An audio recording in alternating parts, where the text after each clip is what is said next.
There is a number that does not belong in any story about lumber markets or westward expansion. That number is 600. Between 1880 and 1928, the United States government, in coordination with timber corporations, railroad trusts, and newly formed federal land agencies, oversaw the systematic clearing of more than 600 distinct old-growth forest regions across the continental United States. Not 600 logging operations, not 600 lumber towns, 600 entire forest ecosystems, each one ancient, each one irreplaceable, each one gone within 4 decades. The trees that fell were not young. They had been standing for centuries, some for more than 1,000 years, and they came down with a speed and coordination that no honest reading of the official record has ever adequately explained. This is not a story about deforestation. The environmental cost is documented elsewhere, and it is devastating, but that is not why we are here. We are here because when you look at the specific locations of those 600 forests and ask what lay beneath the canopy as those trees came down, you begin to see something that the lumber barons and federal surveyors were never supposed to say out loud. At least some of those forests were not cleared to feed a growing nation's appetite for wood. They were cleared because something was underneath them, something old, something that did not belong in the story America was telling about itself. If you have found this channel, you already know that the official timeline of human civilization has significant gaps. You already know the period immediately preceding the modern industrial era is filled with structures, artifacts, and geographical anomalies that do not fit the accepted narrative. You know the name Tartaria. And you already suspect that the decades following the so-called reset were not a period of construction and growth. They were a period of deliberate erasure. What happened to 600 American forests between 1880 and 1928 is one of the largest and least examined chapters of that erasure, and today we are going to walk through it carefully. If this kind of investigation is what you are here for, make sure you have notifications turned on. There is more material coming on this channel that connects directly to what you are about to hear. Let us begin with what the official version says, because it is not entirely wrong, it is simply incomplete in ways that are extremely convenient for the people who wrote it. The late 19th century was a period of extraordinary industrial expansion. The transcontinental railroad had been completed. Steel production was scaling rapidly. Cities were growing at rates that required enormous quantities of timber for construction, rail ties, coal mine supports, paper production. The official history says the forests went down because the nation needed the wood, and no meaningful legal protections existed to stop the timber companies. The Timber and Stone Act of 1878 made vast tracts of federal land available for private purchase at low prices. Railroad land grants gave private companies direct access to regions previously inaccessible. This was capitalism doing what capitalism does. Messy, wasteful, harmful, but not mysterious, except that it is mysterious. The volume of timber extracted from those 600 regions was immense. But the infrastructure supposedly built with that timber, when you examine the actual construction records, does not account for anywhere near the total yield. Historians of American forestry have noted, in dry academic language, that significant percentages of the timber cleared were either burned in place, left to rot as slash, or recorded as removed without corresponding construction records. A meaningful portion of the most ambitious forest clearing campaign in American history produced no economic output that anyone can trace. The trees came down, the wood went somewhere, the land was left bare. That is how concealment works. The period from 1880 to 1928 is 48 years. The pace of clearing within that window was not evenly distributed. The highest rates of forest removal clustered around specific decades and regions in patterns that do not align with lumber market demand curves. They align instead with the expansion of the federal land survey system, the construction of major railroad routes through previously uncharted interior regions, and the establishment of the National Park and Forest System under Theodore Roosevelt and Gifford Pinchot. The very institutions credited with protecting American wilderness were established in the same period and geographical zones as the most aggressive clearing operations. The official explanation is that conservationists were responding to timber industry devastation. But the timing suggests something else. The decision about what to preserve and what to remove was being made by the same set of interests, for reasons that had nothing to do with lumber markets or conservation ethics. To understand why any of this connects to Tartaria, you need to understand what old-growth forests do to a physical landscape over long periods of time. A forest undisturbed for 500 years is not simply a collection of large trees. It is a living geological process. I have to pause here for a second, because what I just described, that is one case from a much larger pattern. There are 35 documented cases in a document I put together. Different cities, different decades, different types of evidence. Every single one follows the same sequence: discovered, documented, acquired, disappeared. I could not fit all of it into a video. It's in the pinned comment below. Find it before we continue. Systems extending for decades create underground networks that fundamentally alter soil structure. The organic layer can be several feet deep, and an old-growth forest is extraordinarily effective at concealing what lies beneath it. Foundations disappear under root systems within a century. Stone walls are consumed by moss and soil accumulation within 2 centuries. Roads vanish. Structures are buried by the slow, patient work of biological time. If a previous civilization's physical infrastructure had been largely buried by a rapid environmental event in the early to middle 19th century, then by the time of the 1880 survey expansions, the most complete concealment of that infrastructure would be found precisely where the oldest and densest forests had been growing undisturbed for the longest time. The forests themselves would have become the archive. Removing the trees was the necessary first step before any erasure could start. Researchers who cross-reference the locations of cleared forests with the distribution of anomalous pre-survey structural remains have found a correlation consistent enough to be disturbing. The regions where anomalous stone foundations, unrecorded roadbeds, and unusual earthwork formations have been documented by 20th century surveyors are, with a frequency exceeding statistical coincidence, the same regions where old-growth clearing was most aggressive between 1880 and 1910. The forests came down where the evidence was densest. What was left standing was often the land that had the least to hide.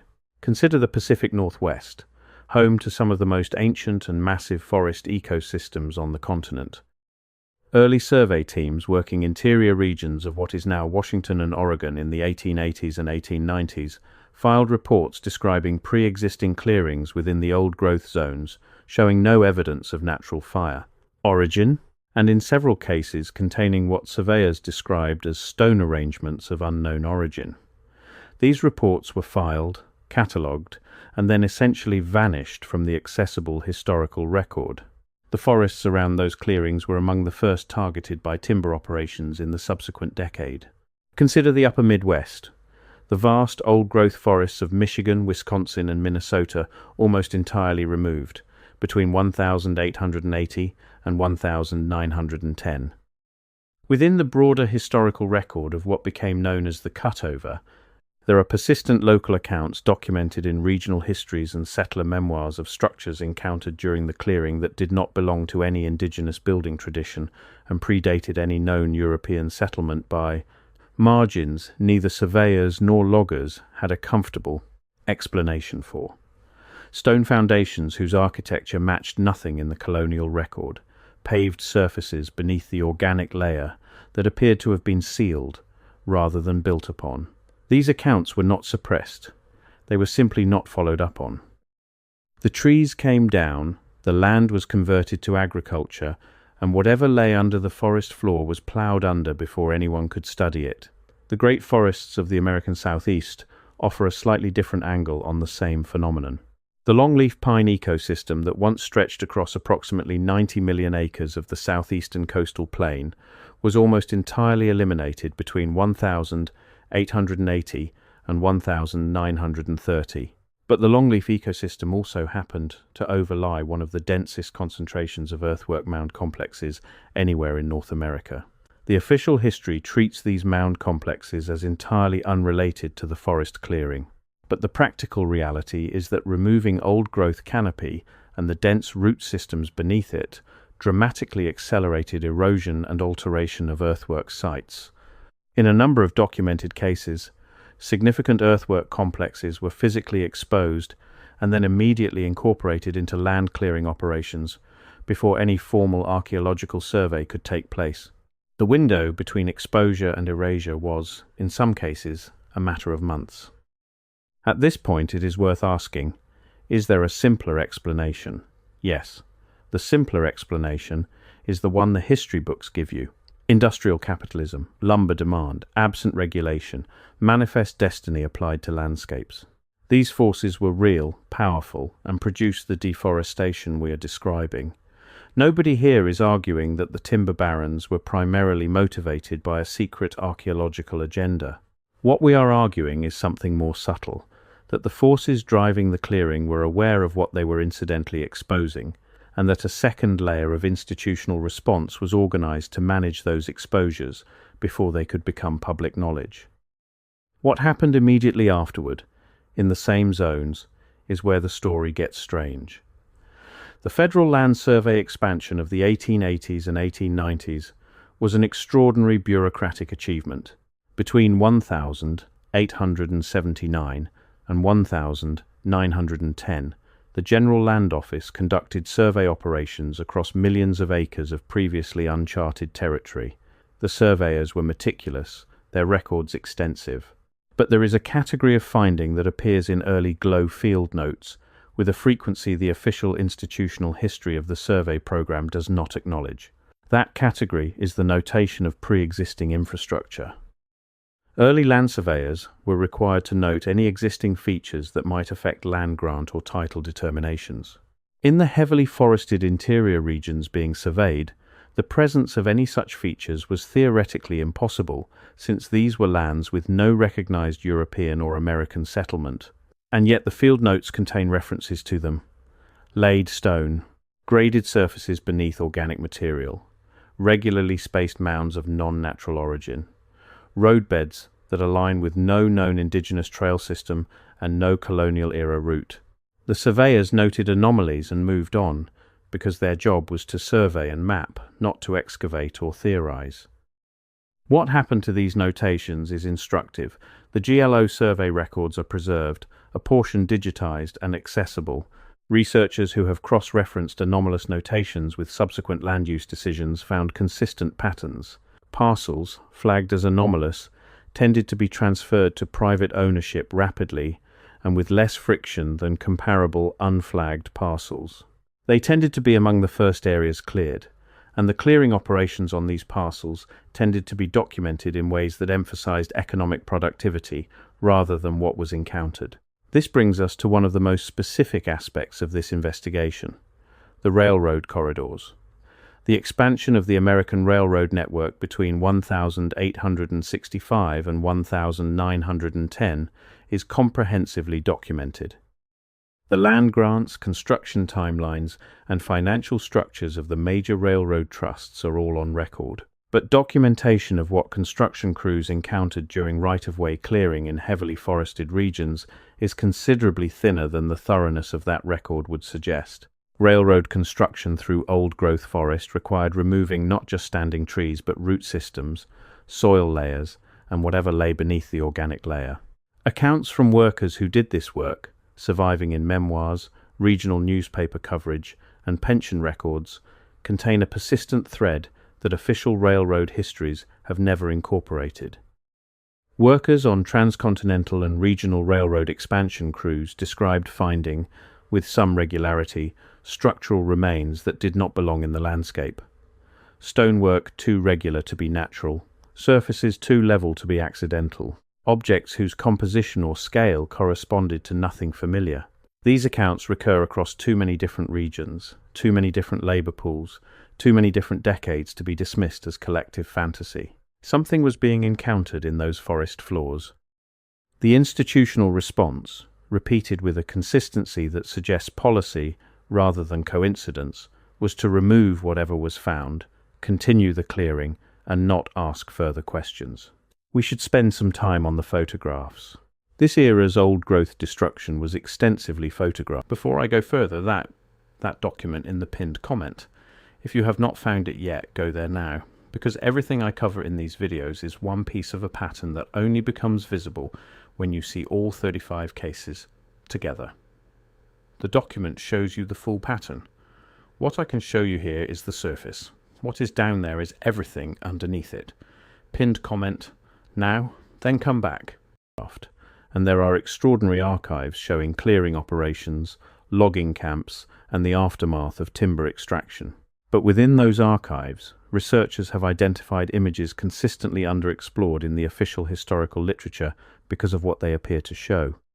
Photographs taken during clearing operations in the Pacific Northwest, the Great Lakes region, and the Appalachian interior show, in the background or in transitional states of exposure, structural elements with no official explanation. Stone structures partially exposed by root removal. Regularly geometric arrangements of large stones. What appear to be paved or surfaced areas beneath the duff layer as it is being removed. These images sit in university library archives, State Historical Society collections, and the early USDA Forest Service photographic records, never subjects of focused investigation, because the institutional assumption is that there is nothing in them requiring explanation.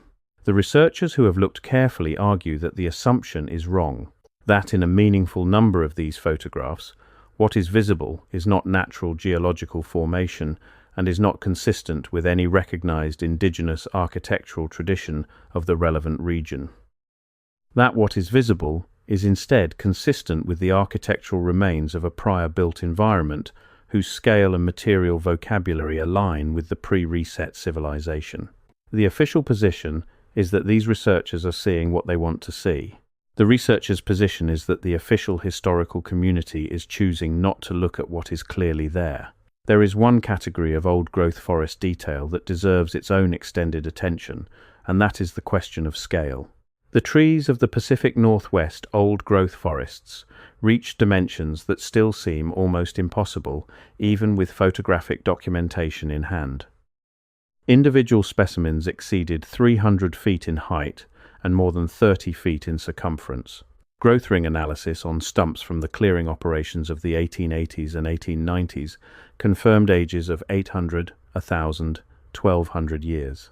Some specimens were almost certainly older when they came down. What this means for our investigation is simple. A tree, 800 years old, when it was cut in 1890, had begun growing around 1090. A tree, 1,200 years old, had begun growing around 690 AD. These trees had been standing and slowly accumulating their root systems across the entire period historians associate with any pre-Columbian North American habitation. Whatever the forest floor of a 1,200-year-old old-growth stand contained had been accumulating and being overtaken by biological processes for more than a millennium. The depth and density of concealment available in those forests was, in practical terms, absolute. The forests were not just big. They were old enough, dense enough, and biologically active enough to constitute a natural archive that could only be accessed through destruction. There was no way to look inside a 1,200-year-old old-growth forest without cutting it down. No aerial survey was going to penetrate that canopy. The only way to see what was under those forests was to remove them. And between 1,880 and 1,928, 600 of them were removed. The question of who knew what and when is one that honest researchers acknowledge they cannot answer with certainty. The institutional record is precisely as clear as the people controlling it wanted it to be. What we can say is this: the period from 1880 to 1928 was a period of extraordinary institutional consolidation. The federal land management system was being built from scratch. The Smithsonian Institution was undergoing its major expansions and actively directing large-scale archaeological survey work across the same regions undergoing forest clearing. The Bureau of American Ethnology, established in 1879, was conducting its own surveys and producing reports that were in some cases subsequently restricted in ways that limited public access. The period of maximum old-growth clearing coincides almost exactly with the period during which the institutional infrastructure for controlling historical narrative was being assembled. In no other domain would a researcher be expected to treat this as coincidence. The simultaneity of a massive landscape alteration program and the establishment of the institutions responsible for interpreting what that alteration revealed would, in any other context, be considered a research question of the first importance. That it has not been treated as such in mainstream American historical scholarship is itself part of what this investigation is about. The 1893 World's Columbian Exposition in Chicago sits at an important junction in this story. It occurred at almost exactly the midpoint of the maximum old-growth clearing period. The White City was presented to the public as a vision of what civilization looked like when properly organized. Millions came away impressed by the scale and sophistication of a civilization that had, by the official timeline, barely had time to develop. Researchers in this field who have looked carefully at the White City's architecture have noted that it bears an extraordinarily close resemblance to the architectural vocabulary associated with the Tartarian Old World civilization across multiple continents. The scale, the proportional systems, the material handling. The official explanation is that the fair's architects were working within a classically derived architectural language present in Western architecture since the Renaissance. That is true. But it does not explain why that same architectural language appears, at comparable scale and refinement, in pre-survey remains documented in regions that had no contact with European architectural tradition. If the White City looks like Tartaria, that is at least as much because Tartaria is what civilization looks like as it is because the architects knew their beaux-arts. The American old-growth forests occupied a very specific ecological niche in the broader context of what happened after the reset. If you accept the framework that a planetary civilization of extraordinary sophistication was disrupted, buried, and systematically erased in the early to middle 19th century, then the forests of North America serve a very specific role in that story. They are the archive. They are the cover. The physical infrastructure of the Old World, whatever remained after the reset event, was by the 1880s being consumed by biological reclamation. The forests that had been growing since before the reset were incorporating the remains of the prior landscape into their own structure. The ruins were becoming roots. The foundations were becoming soil. To access those remains before they were completely absorbed required large-scale clearing conducted with industrial efficiency. It required the coordination of capital, labor, logistics, and institutional authority at a national scale. It required, in other words, exactly what the American timber industry and the federal land management system of the 1880s and 1890s represented. Whether that apparatus was assembled specifically for archaeological erasure or assembled for economic purposes and repurposed when the opportunity arose matters less than the outcome. The forests came down. What was under them was exposed, examined by people with institutional authority and no public accountability, and then removed or destroyed before any independent researcher could access it. There are fragments. There are always fragments. The complete erasure of a planetary civilization is an impossible project, and the old-growth clearing campaign of 1880 to 1928 did not achieve completeness. Small pockets of old growth survived in remote locations, on terrain too steep or inaccessible for commercial clearing, in the handful of protected areas that escaped the timber industry's full reach. In those surviving fragments, researchers have found things that complicate the official story. In the remaining old-growth stands of the Olympic Peninsula, researchers have documented what appear to be pre-forest structural remains at the base of some of the oldest surviving specimens. These remains are not attributed to any recognized cultural tradition. The trees growing through and around them have incorporated them so thoroughly into their root systems that excavation is essentially impossible without destroying the trees. The relationship between the structural remains and the tree roots is exactly what you would expect to see if the structures predated the trees by several centuries. In the Appalachian old-growth fragments, stone arrangements whose geometry is too regular to be natural, and whose construction vocabulary does not match any documented indigenous tradition, have been found in areas that escaped the main clearing campaigns due to terrain. These arrangements have been noted in regional archaeological surveys, categorized as of uncertain origin, and then largely left alone because they do not fit any recognized cultural framework that would trigger formal protections. They exist in a bureaucratic gap between recognized indigenous heritage and recognized European heritage, slowly being reclaimed by the forest, with nobody officially responsible for investigating them. The people most consistent in documenting these fragments are not academic archaeologists. They are hikers, amateur historians, land managers, and surveyors who encounter anomalies on unrelated projects and make note of them. The accounts accumulate on the margins of the official record, never formally incorporated, never definitively dismissed, simply present as noise in a system that has no established category for them. The cumulative weight of that noise, for anyone willing to sit with it long enough, is significant. What are we to make of this? 600 old-growth forests cleared in a remarkably short window of time, with a coordination that exceeds what purely economic motives can explain. The specific locations of those clearing operations correlate with the distribution of anomalous pre-survey structural remains in ways that exceed statistical coincidence. The institutional infrastructure for controlling historical interpretation was assembled simultaneously with and in the same geographic zones as the clearing operations themselves. The workers who did the clearing left accounts of anomalous discoveries that were never incorporated into the official historical record. And we are to note, because it matters, that the 600 forests that came down in those 48 years were not just an ecological loss, they were a library. A living biological archive of the physical record of an earlier world, in continuous creation for centuries. The record was not the trees themselves. The record was what the trees were growing over and around and through. It was what lay beneath the canopy, beneath the duff layer, in the complex interface between root system and the older physical world below. When those trees came down, that interface was exposed for the first time since the forests had begun growing. And in the window between exposure and the conversion of the land to agricultural or urban use, someone was there looking at what had been revealed. What they saw was apparently significant enough that a great deal of effort went into making sure that nobody else would see it. The land is still there.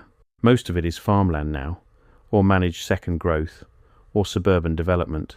But the ground remembers what was in it, even if the record above has been managed. The anomalies do not disappear just because the forests are gone. They appear in agricultural surveys, in ground-penetrating radar studies, in basement excavations of buildings put up decades after the clearing. The fragments keep surfacing because the underlying reality they represent is still there, pressed into the soil, waiting for someone with the patience and the curiosity to look. 600 forests, 48 years. The largest coordinated landscape erasure in American history, conducted under the banner of industrial progress and national development, at exactly the moment when the apparatus for controlling what that progress was allowed to reveal was being assembled from scratch. The trees are gone. The question of why they came down the way they did, in the places they did, at the speed they did, is still here, and it is not going away. There is one final dimension of this story that deserves to be named directly, and that is the human cost. The clearing campaign fell disproportionately on communities that had been living in and adjacent to those forests for generations. Indigenous communities, whose territories overlapped with the major clearing zones, lost not just land and resources, but the physical and cultural geography that gave their historical and spiritual traditions their context.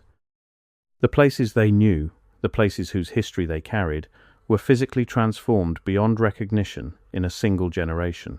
Whatever those communities knew about what lay beneath the forest floor, those connections were severed along with the trees.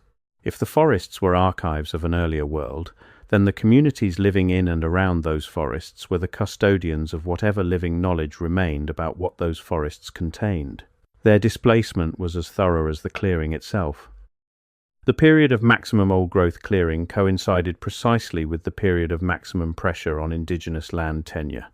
The Dawes Act of 1887, the allotment policies, the boarding school system, The archive was cleared. The custodians were dispersed. The land was converted before anyone with the standing or knowledge to object could organize a response. This is the real reason America cut down 600 old-growth forests between 1880 and 1928. Not because the lumber was needed, not because the land was wanted for agriculture, not because the regulatory framework that might have slowed the clearing did not yet exist.